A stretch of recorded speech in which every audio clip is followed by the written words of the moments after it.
Hello and welcome. This is MetalFish DH380 low profile CPU cooler. With height of 38mm, this can be considered ultra low profile. Costing about $20, it looks decent for what it is. How it actually performs remains to be seen. You can find this from AliExpress, by the way. Anyway, its distinctive feature is that the fan is positioned underneath the fins. This is how the height of this cooler can be just 38mm.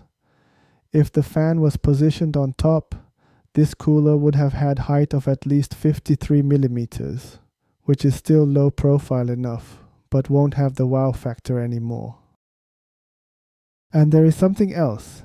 It draws air upwards from the bottom.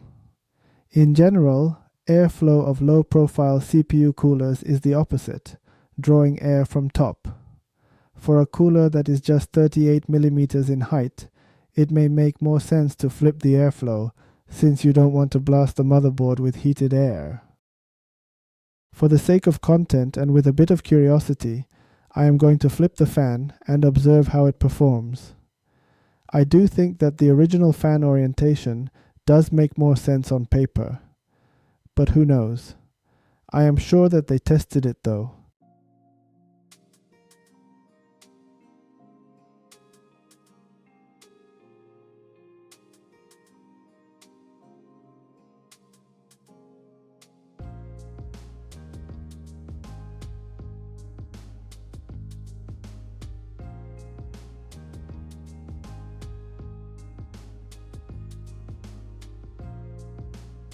This CPU cooler officially supports all the modern sockets, but I am somewhat doubtful about AM5 due to how you install this. Generally, if you have to install a CPU cooler from the bottom, it means AM5 support is sketchy, because you would need to remove the AM5 backplate. The only exception I've seen is Shuriken 3 that truly supported AM5 without the need to remove the backplate. And as you can see, you will need to remove the backplate to install this on AM5, meaning it supports AM5 technically. In reality though, it doesn't unless you are determined enough to remove the backplate. I know I am not. It's never worth the trouble when there are safer choices.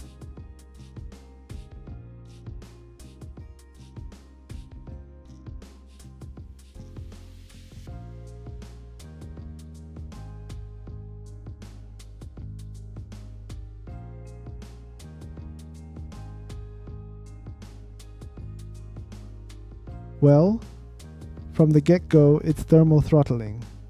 I am not too surprised. Anyway, Blender application lets me control how many threads I can use for rendering. Therefore, I can reduce the number of threads to use to determine exactly what TDP this cooler is capable of. And it looks like 80 watts TDP is its comfort zone, which is quite frankly low. Do remember that I am testing this out in open air. If this goes in a case, it's going to perform worse. At this point, I have to see how it performs with the flipped fan. It can't be worse than this.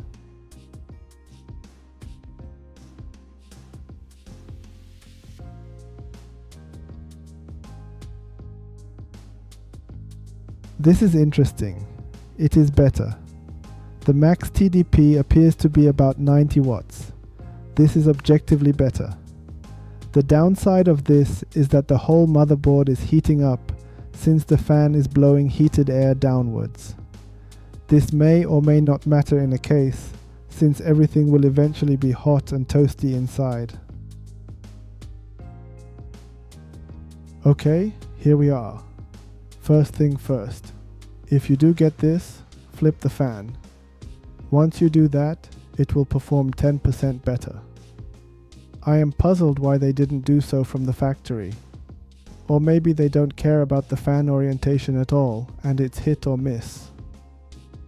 I am assuming here that this specific cooler has been designed for one of their specific cases, because MetalFish is first and foremost a small form factor PC case manufacturer.